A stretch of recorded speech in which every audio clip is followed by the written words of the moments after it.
The NBA, where players do some downright insane things, from spray painting a fake hairline on to stroking down the lunch ladies in the bubble, and even making music.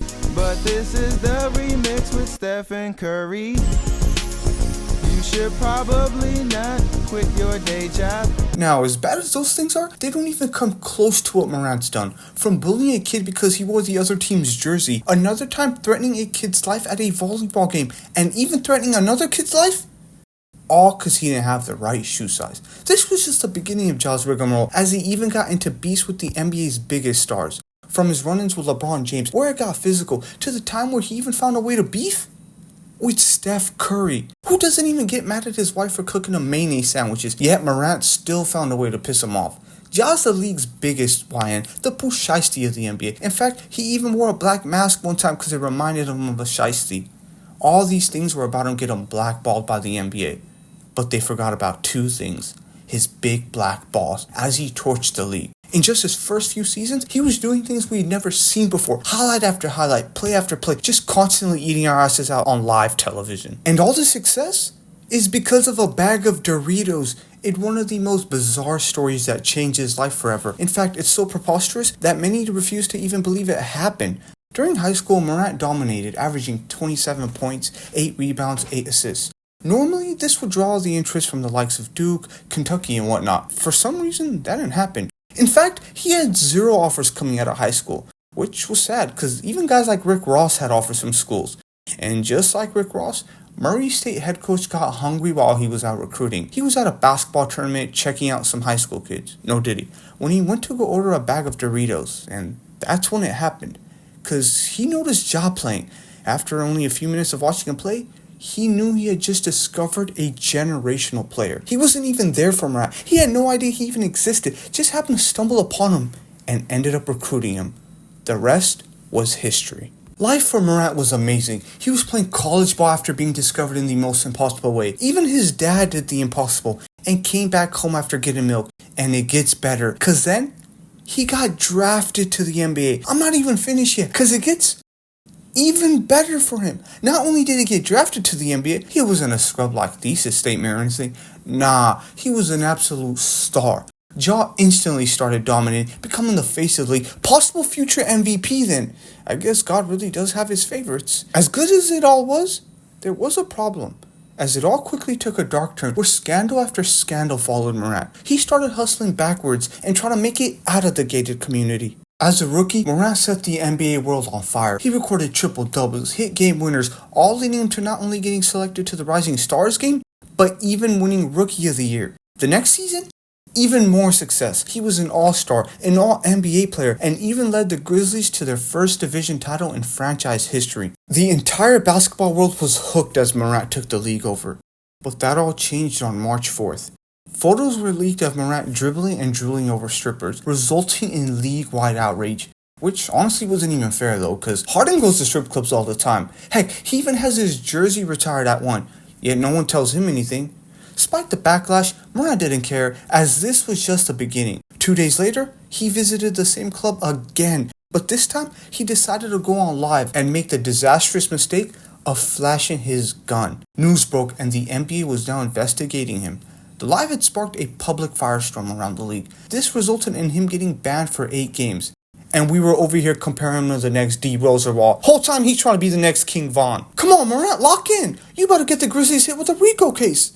And that wasn't even the only story about his antics. One time his mom had him and his 9 friends pull up to threaten a shoe worker, all because he didn't have her shoe size. The poor kid ended up hiding in the back room for over an hour just so he wouldn't lose his life over a size 5 Jordan. What do you got going on, Morant? Leave the poor kid alone. He just worked 8 hours. He's just trying to go home and do some homework. Maybe play some 2K or whatever. And you're over here threatening him? 9 goons for a minimum wage high school cashier? Same day, another report came in saying that Morant threatened the head security at the mall, and one of his friends even shoved Paul Blart in his head.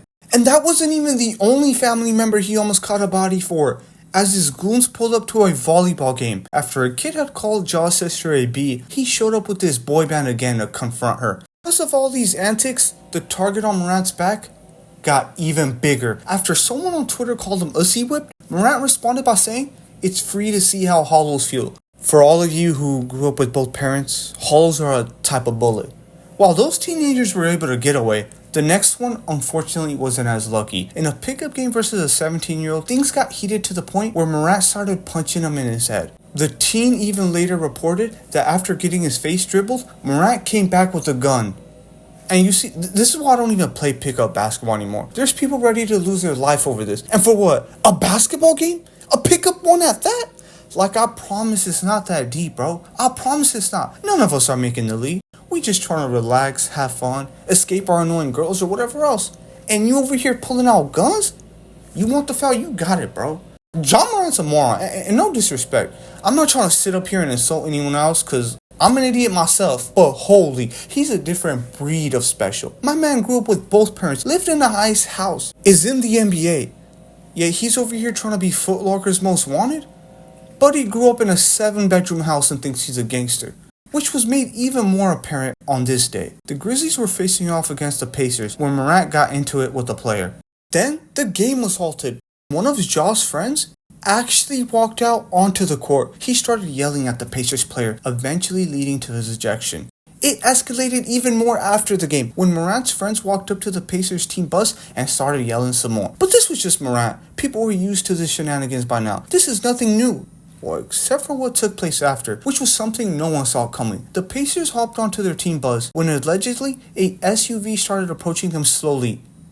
And then a red laser was pointed at them. Morant and his friends were pointing guns at the Pacers team. Morant, again, bro, this is not you, bro. I promise. Put the guns down and pick the basketball up. I know you and the boys had kids ball bumping in that SUV. This life is not for you, bro. Yet, despite all these controversies, Morant was becoming a superstar. He was a fan favorite across the league, constantly going viral, like the time he had the best block by a point guard in history. It set NBA social media records for most views. A record that he would then end up breaking with this layup. Morant was going through that lane like he saw that teenager in the paint. 99.99% of people will never make one play like this. However, on that same night, he did it again. Oh yeah, and also, it happened to break the record he had just set, as he now holds the number 1 and number 2 most viewed videos for the season. Ja Morant was must-see TV. You know he had all the whiteys watching him and thinking about buying him. Too bad it's a different era now. Meanwhile, all of his success also led to him making a few enemies, including one against the person you would least expect, Steph Curry. And their beef didn't start on the hardwood, but rather the battlefield of Twitter, where Curry posted a pic of Iggy holding a championship trophy, mocking the ringless Grizzly, to which Morant would then respond, posting a pic of KD holding a finals trophy, mocking Curry for not having one. This was all caused because Iggy, who was a huge part of the Warriors' success, he was now on Memphis, where he absolutely hated it. He never showed up to camp nor the games and wanted out. The Grizzlies were obviously pissed and said, I can't wait to trade him so we can play him and show him what Memphis is really about. And guess what? That's exactly what happened as the two teams faced off with a playoff spot on the line. The Warriors would end up getting the win, but this beef was far from over, because as luck would have it, they matched up again, this time in the conference finals where things absolutely popped off. This was Memphis' first playoff berth in years. Fans were going crazy and the Grizzlies came out firing. Even Ja Morant took his time to mock Curry after he got crossed over. The Grizzlies were having the time of their life, but that didn't last too long as the Warriors responded, answering every Grizzly shot with one of their own. And it all led up to this. Largest crowd in Grizzly history, all the hate and animosity between the teams. It was Curry on Morant with the game on the line. Morant in the paint, drives, knocked away by Curry. It's over. Golden State holds on and wins game 1. And now he took his time to trash talk Morant. The Grizz had now lost 2 games in a row to the Warriors, including a loss in front of the biggest crowd ever. It seemed like whenever the lights were on the brightest, it was the Warriors walking out with a dub. And heading into game 2, it seemed like the same was going to happen. But then Morant took over, dropping a career high of 47 points in a win. And of course, he trash talked Curry. But the more important thing about this all was, it seemed like there was a spark lit under the Grizzlies now. Because in game 3, they came out hot. It looked like they had finally figured out how to beat the Warriors. Once again, Ja looked unstoppable with 34 points in the game. On the other hand, the Warriors looked lost.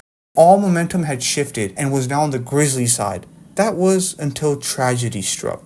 Ja Morant suffered a knee injury. Unfortunately, this would be the end as the Warriors eliminated them from the playoffs.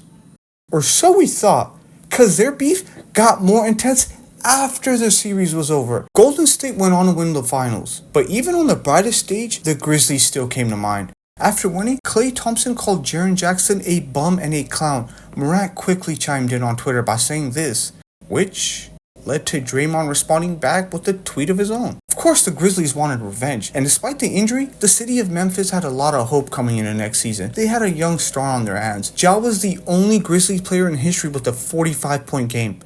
And he had 3 during the playoffs. Ja Morant's 73 points in his first 2 playoff games are the second most ever. In fact, he was so good that the NBA suspected him of steroid use. So they drug tested him 7 times. All this had the Memphis NBA young boys feeling a type of way, and they were eager to get back at it. They had high hopes for next season. Until news broke. Ja was a part of another scandal. Something that could not only end his career, but even land him in jail. Ja had already been suspended by the league for flashing his gun on live, which was an absolute disaster for the NBA, and they cracked down hard, handing him an 8-game suspension. Ja immediately apologized for how much hurt he had caused, saying he would work on himself and promised to never do it again. And as he was working on himself, another video of Morant surfaced online, showing him doing the exact same thing that he had just gotten suspended for. Morant was now the biggest story in all of sports, as he faced scrutiny after scrutiny. The media lit him up. This man really got suspended for having a gun, and then decided to get an even bigger gun. It takes a very special type of person to do something like that. Like I get it with rappers or whatever. It makes sense for them. They gotta portray that image of guns and violence. But an NBA player? No. Morant needs to act more like his coworkers. Find a wife. Or a few.